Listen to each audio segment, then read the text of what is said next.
I ghosted my best friend of 22 years. About a month ago, my best friend, who I'll call Leah, made a confession that turned my world upside down. Since then, I've cut all contact with her, and no one in our circle knows why. Her boyfriend and sister have reached out on her behalf, but I've only said that we're no longer friends and that I don't want any contact. I truly have no one to share this with, so I'm unloading it here. It's been weighing heavily on my heart.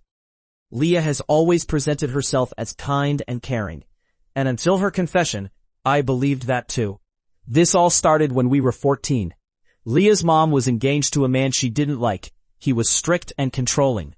Leah accused him of inappropriate behavior, and I remember being questioned by detectives about what I had seen during sleepovers. Later, I learned he was found guilty and sentenced to prison. Fast forward to last month. Leah and I were holiday shopping and hanging out at my apartment. She seemed down, and after a few drinks, she confessed that she had lied about her mom's fiancé. She hated him for being strict and controlling, and she knew that accusing him was the only way to break up her mom's engagement. During the trial, she cried on the stand, making her story more believable than his. Now, Leah is overwhelmed with guilt and has struggled with depression for years. She told me her therapist and boyfriend think her depression stems from being a victim, but I don't know how to process this. It happened so long ago, and I tried to understand her as a 14-year-old who didn't grasp the consequences of her actions.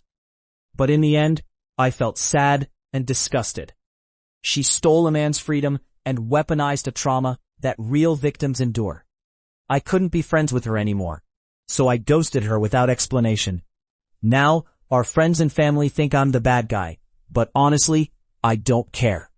I'm grieving the loss of 22 years of friendship and the life of a man who served time for a crime he didn't commit. While taking a family photo, I realized I broke my family's generational trauma. Growing up, I witnessed my mother endure so much pain. She was often shouted at and hurt, and I faced the same when I made mistakes that every child makes. The thought of going home after school, especially when my dad and some relatives were around, filled me with dread. During family gatherings, when it was time for photos, my brother and I struggled to smile or stand still as our dad wanted. His anger would erupt, and we would be scolded to the point of tears. Just thinking about those moments makes me tremble. It would ruin our entire day. My mom often told me how my grandfather was even worse, and his father before him was no better. Both were heavy drinkers, and she feared I might end up the same. To protect me, she encouraged me to stay away from home after school. Now, living far away, I have a loving wife and a beautiful daughter. One day, my daughter used my wife's nail polish and lipstick to draw on the wall. My wife was understandably upset and called me explaining what happened. Our daughter, hiding in her tent, asked her to call me for help, hoping I would save her from punishment. In that moment, my heart swelled with happiness. She wanted me there when she made a mistake, trusting and loving me in a way I could never have imagined with my dad. I went home and chose not to be angry. Instead, I talked to her about how her actions could cause problems for both of us, and how we would need to clean it up together. I even bought her some drawing books and colored pencils to encourage her creativity. The most important moment came when we were about to take our family photo. My wife and daughter were ready, and as I set up the timer, my daughter started giggling. Soon my wife joined in, and I couldn't help but remember how different my childhood was. In that moment, I felt a sense of power, a cosmic shift that offered me a glimpse of peace from my past. I began to laugh with them, and we all burst into laughter, completely losing track of time. We laughed for a good 5 to 10 minutes before finally taking the photo. In that picture, my daughter was beaming, my wife was on the verge of bursting into laughter, and I wore a genuine smile. It's my favorite family photo now. I realized I have the power to choose how we respond to mistakes. I decided that in our family, laughter would prevail, and no one would be shouted at or punished. The trauma ends with me. I gassed out my entire family, and my dad and uncles were blamed. About 20 years ago, I was at a New Year's Eve party hosted by my uncle. There were about 30 to 40 family members gathered, a lively mix of laughter and chatter. After sampling the appetizer table, I joined a poker game with my dad, his two brothers, and a few cousins scattered around the table. As we played, my stomach began to gurgle. Suddenly, a silent fart slipped out, and I hoped it wouldn't be too bad. But to my dismay, it was terrible. The smell wafted under the table, hitting everyone at once. Shouts of "good heavens" and "oh my" erupted as arms waved frantically. Accusations flew, with my dad and uncles pointing fingers at each other, well aware of their own reputation for silent but deadly moments. My cousins joined in, laughing hysterically, and I couldn't help but laugh too. But the laughter only jostled more gas from me, and the scene repeated for nearly 10 minutes. As more people arrived, they joined in the finger-pointing, never once suspecting me. My husband approached, recoiling slightly, then whispered in my ear, "That was you, wasn't it?" I nodded through my laughter and tears. Another cousin walked into the cloud, took a deep breath, and loudly declared it must be coming from the open windows, blaming the cows in the pasture behind my uncle's house. Everyone accepted this explanation and returned to their game, blissfully unaware. Only my husband, and now you, know the truth. I caused people to drop out of university due to a lie I told. I started university in September 2019, and by March 2020, we were all sent home because of COVID-19 restrictions. This shift meant that exams which would have been in person were now online and open book. Our course had a Facebook group chat for support, reminders, and sharing memes. When exam season arrived, essay questions were released at 9 o'clock in the morning, giving us about 3 hours to submit our final answers. Our university had a strict plagiarism policy that prohibited discussing exam content while it was ongoing. Yet, students began sharing exam questions in the group chat, allowing some to plan and write their essays before time even started. One student raised concerns about this, and a few others mocked her for being overly cautious. In a moment of thoughtlessness, I went to our university's anonymous confession page on Facebook and submitted a post claiming I had reported the group chat for cheating. I hadn't reported anything at all. Soon after, I went to sleep. When I woke up, I found over 500 messages in the group chat. People were panicking, and over the next few days, those who had shared the exam questions contacted the university to defend their actions, unaware that the university had no knowledge of the situation. They ended up incriminating themselves. A few weeks later, the university sent out an email addressing the issue. I learned that several students had dropped out because of the panic my words caused. I feel an overwhelming sense of remorse for the chaos I created and the fact that my deceit led to such serious consequences for others. My grandmother changed her will and didn't tell me. I found out after she passed. About 5 years ago, I reconnected with my biological grandmother. Being adopted as a child, I hadn't had a relationship with her until my 20s. When I reached out, she was overjoyed to hear from me. Her daughter, my birth mother, had struggled with addiction and surrendered me as a baby. She passed away a few years before we connected. So finding a biological relative felt incredibly special. A year into our renewed relationship, she told me she would name me executor and beneficiary of her will. I hadn't asked for it. It was her decision, and I accepted it wholeheartedly. We exchanged emails every few months, and I sent her gifts for Mother's Day and Christmas. But in the last year, our communication dwindled. I sent a couple of emails and a custom birdhouse for Christmas, but I never heard back. When I decided to look her up, I was devastated to find her obituary. I couldn't believe she had passed away. I thought maybe she was just busy or had lost her email password. Now, 3 months later, I was left in shock. I hadn't been notified, and I didn't know anyone in her life to reach out to. Today, I've been frazzled trying to figure out the estate. I still had her will, so I called the courts for guidance. That's when I learned she had changed her will this past February, naming others as her executor and beneficiary. On one hand, it's a relief not to worry about the estate. But on the other, I feel hurt that she didn't tell me. It's not about the money. It's the realization that she changed everything without a word to me. Now, my birth mother's ashes, my grandmother's wedding ring, and my baby pictures are in the hands of someone else. It breaks my heart. I was so excited to have a biological relative, and now I feel betrayed and abandoned. Got drunk last night and hid $3,000 cash from myself. I found the money. My coffee pot is on a little cabinet that rolls out, and I just tossed it back there.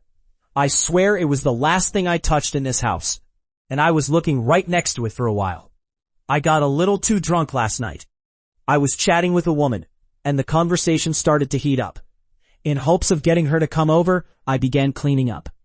Apparently, I have trust issues because I hid my cash and then couldn't find it after tearing my house apart for hours. No, I'm not rich. That was basically all the money I have.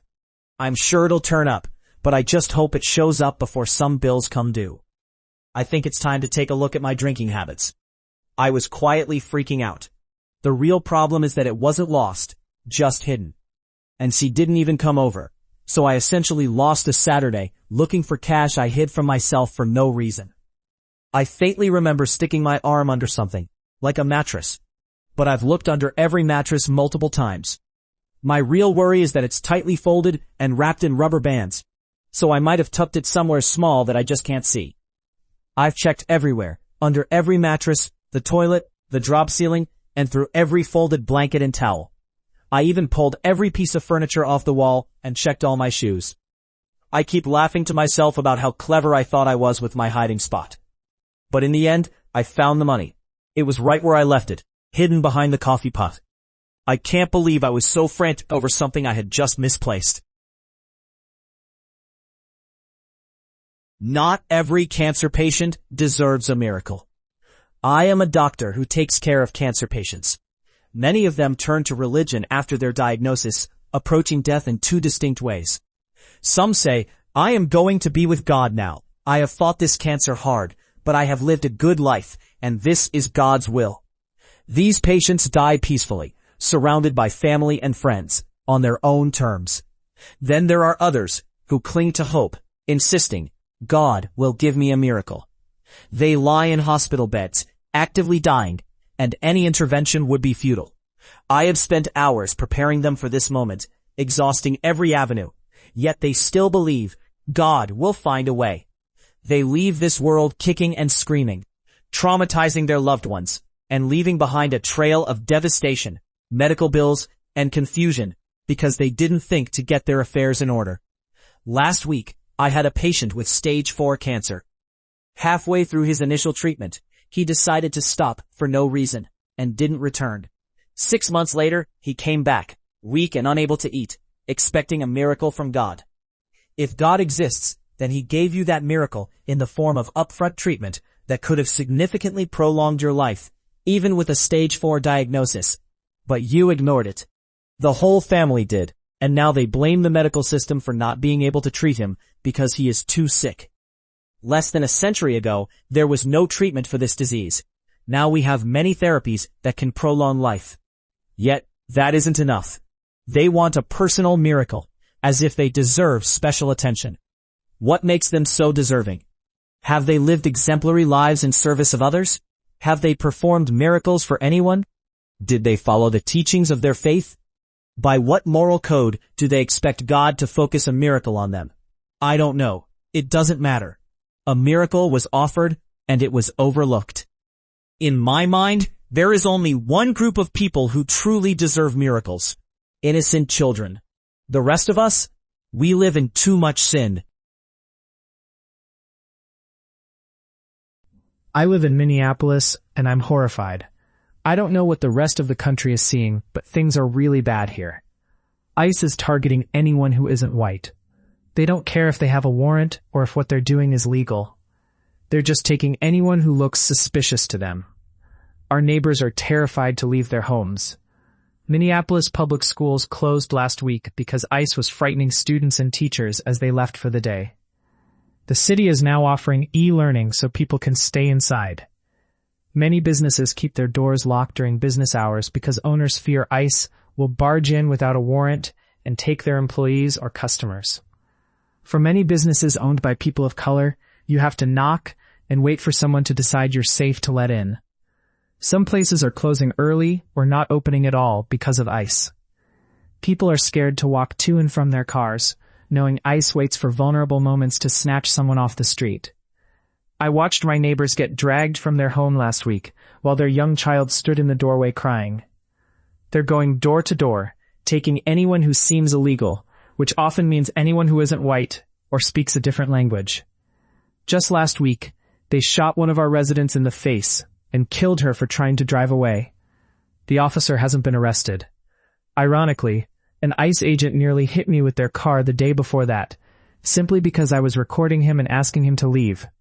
They have no rules and no accountability. They threaten anyone who opposes them with mace, tear gas, and guns. They've broken windows and maced car vents just for observing them legally. Everyone in my neighborhood is terrified, and I don't think most people grasp how bad this really is or how much worse it could get. We're having to patrol our neighborhoods to protect each other from being terrorized or taken.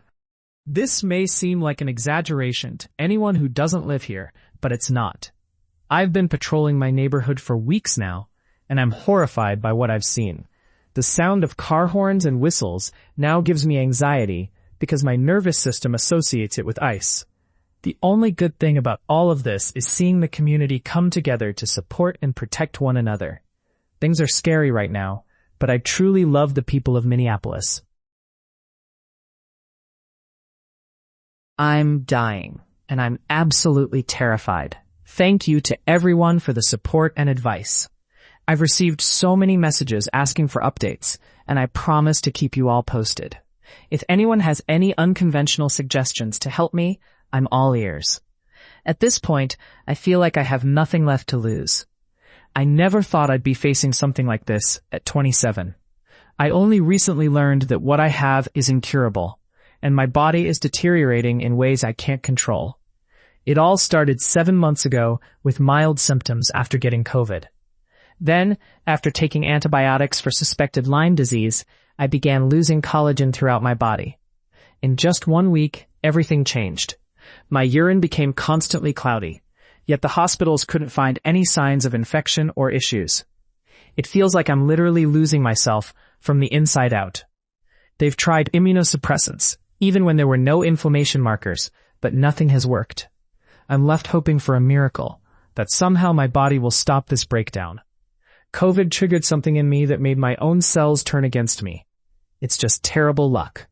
I know tomorrow isn't guaranteed, but I never imagined it would unfold like this, so brutally. I'm getting help for the emotional side, but I wish there was something for the physical part too. I crave hope, even just a glimmer of it. I want to scream, to escape, to do everything I can, but I feel so trapped. There's so much I still want to experience. I would give anything for just 1 more year of perfect health, to truly live it to the fullest. I recently watched the movie Soul, and it reminded me to cherish every moment. Please enjoy every minute you have.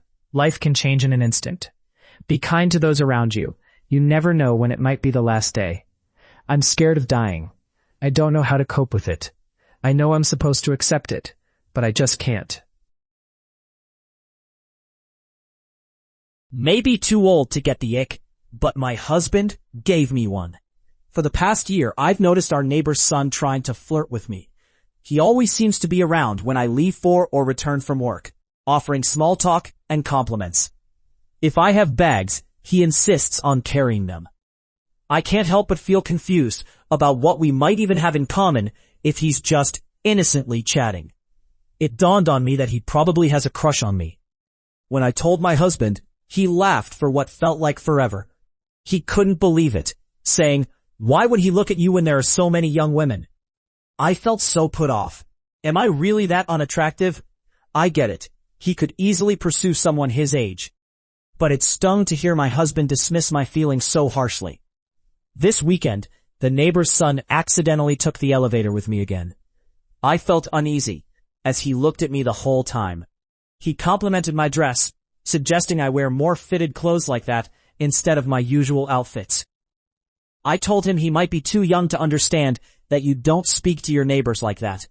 He apologized, but it didn't ease my discomfort. When I got home, he found me on Instagram and sent me a Spotify link to a Nate Dogg song, saying, "I thought you might like this," with a shy emoji. Now I feel even more uneasy. I'm reluctant to tell my husband about this, knowing he'll just brush it off. Maybe I should consider getting pepper spray, if it's legal here. I'm just venting. I don't expect anything in return. I thought 2 of my best friends ghosted me.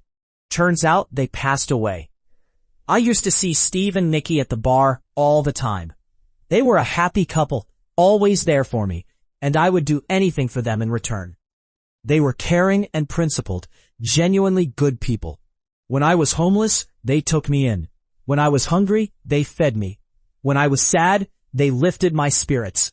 Steve had a 9-year-old son from a previous marriage, and Nikki was a wonderful parent.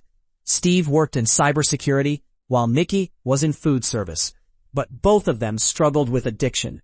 Steve was a recovering heroin addict, sober for over a decade, and Nikki was an alcoholic trying to find her way to sobriety. They often turned to other substances, losing themselves for days at a time. One day, Steve and I talked about a woman I had previously hooked up with. He wanted to know if it was okay to pursue her, and I told him it was fine. We joked about some politicians we didn't like. That was the last time I saw him or Nikki. A few days later, I sent my usual homie checkup text, but there was no response. I didn't return to the bar for a while, trying to save money and drink less. When I finally went back, I learned that Steve had done enough drugs that his heart nearly gave out. He had a heart attack. Nikki had heart issues too, possibly from a bad bat, and she passed away shortly after. I found out later that Nikki had a DNR, but I'm not sure if that played a role. They both had so much going for them. Steve with his house, child, and good job. Nikki, young and full of life, with friends and opportunities. They were both trying to overcome their struggles, but addiction ultimately claimed their lives. I'm grateful I sent that homie checkup text, but it hurts knowing it was too late. Money has officially changed my dog. My beagle grew up in a humble home. She never experienced the luxuries that many dogs take for granted. Her idea of fun was chewing on my shoes or any random object she could find on the floor. Her meals consisted of basic dog food bought in bulk. As a broke student, all I could offer her was my love and care. When I returned to school, there was no one to look after her. My dad and I both worked late, so I had no choice but to let my sister adopt her. Little did I know this was the start of her social climber era. At my sister's house, she has her own cozy bed, eats premium food, enjoys mountains of plush toys, and gets groomed monthly. She even sleeps in a room with air conditioning. But what's infuriating is that when I visit, she barks at me like I'm a stranger. I know I'm not wealthy, but I wish she wouldn't be ashamed of me. I want to remind her of her roots before she starts acting like she's above me. I visited her today and brought some fried chicken leftovers. She just sniffed it, walked away, and rolled her eyes at me. Excuse me? She used to love rice with noodle soup broth. My sister even changed her name from Bella to Ruby. It's such a dramatic name. You'd think she's a character from a telenovela seeking revenge for being abandoned. I didn't expect that a dog's attitude could change with a taste of wealth. Money really does change everyone, even dogs. She's become so snobbish and elitist, you'd think she comes from old money. But honestly, it makes me happy to see her spoiled and living comfortably. It's an achievement to see my fur baby in a good situation. Still, part of me feels like she's disowned me, trading our past for a lavish life. Enjoy my sister's wealth while you can, because when school break starts, it'll be Tibble and rice for you again. I think my father took care of my uncle. For context, I've been in therapy for nearly a decade, processing the abuse I endured as a child. Over time, I've uncovered fragments of the trauma inflicted by my uncle. I remember the pain I felt, the bleeding, and those solo trips we took while my father was in the hospital. There were moments when I was too much to handle, and I was left unconscious. I can still picture my mother cleaning me, the burning sensation lingering. The signs were all there, and deep down I believe she knew. For a long time I thought she stayed silent, allowing the abuse to continue. But now, as I piece together my memories, I wonder if she did tell my father, and if he handled it. I recall conversations with a cleaning lady about how dusty my uncle's apartment was, and how he seemed to vanish overnight. I was just a child, lost in confusion. My father, a police officer, had the knowledge to make things disappear quietly. I don't blame him, nor do I wish he had acted differently. How could I ever approach him with a question like, "What happened to my uncle? He hurt me, didn't he?" In truth, I owe so much to my father. The thought that he ensured someone who violated a child, who violated me, would never see the light of day, brings me some comfort. The justice system often fails victims, especially when it involves those in law enforcement. He likely would have faced little consequence, while I would have been subjected to interrogation and forced to relive what my young mind couldn't fully grasp. I've discussed everything with my therapist, but I can't bring myself to share this theory, especially for my father's sake. I want to ask him to confront this unspoken truth, but I think we both understand that some conversations are best left unspoken.